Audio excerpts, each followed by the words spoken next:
Hey guys, it's Geek Squad, and we're finally finishing the Daredevil Season 2 review. And it's probably been a month since we did the Part 1 video of the Daredevil Season 2 review. We just didn't have enough time to finish it off, and also we had problems with copyright strikes, so that basically destroys your will for making a video. But anyways, we're back, and we're finally gonna do the review of the other half of the season from episode 7 to 13.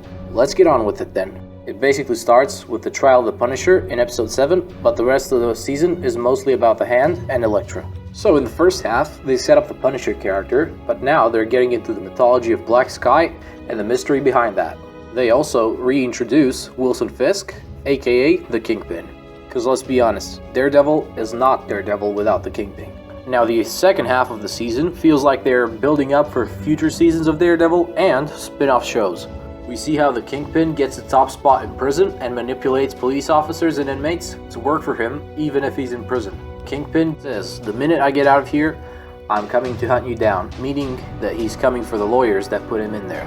As soon as he gets out, the city will be in his mercy. Now that's the comic book and TV show Kingpin I remember. Now the Punisher ends up in prison, and the Kingpin does the clever thing and unleashes him to his competition, and as you know, the Punisher wipes them all out. You can really see how badass he is, especially when he's attacked by inmates and kills them all off one by one. Daredevil finally gets his retractable billy club from the comics and the old Daredevil movie. Now let's talk about some Elektra a bit. Some of you were disappointed that she already bit the dust, and some of you were disappointed that she wasn't killed by Bullseye like she was in the comics.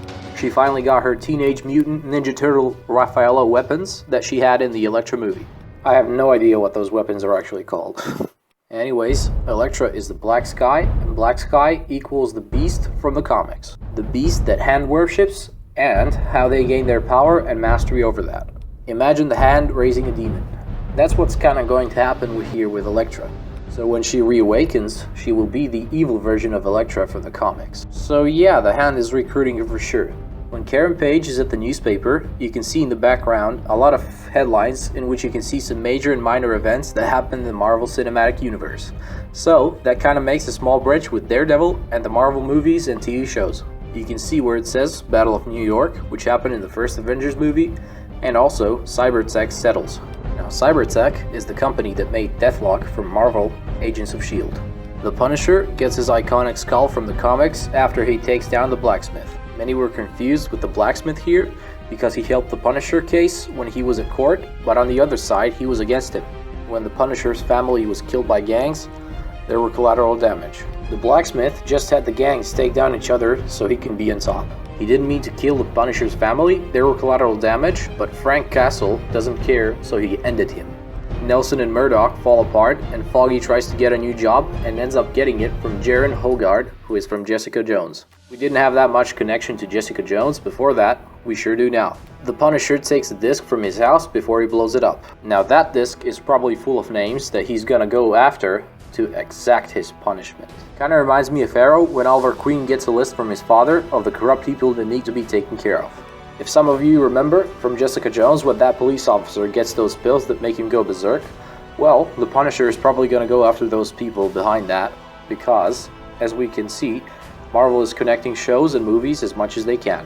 The Daredevil is getting renewed for seasons 3 and 4, but I would be amazed if it even had 6 seasons because it's such a great show. Also, they're doing more spin-offs on the Hell's Kitchen stories, for example Luke Cage and the Defenders.